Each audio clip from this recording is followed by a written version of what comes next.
ចង់បែកឬបញ្ឈប់បងមិនខត់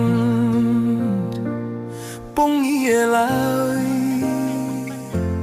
សុំតែម្យ៉ាងមេត្តាចោះត្រានត្រើយ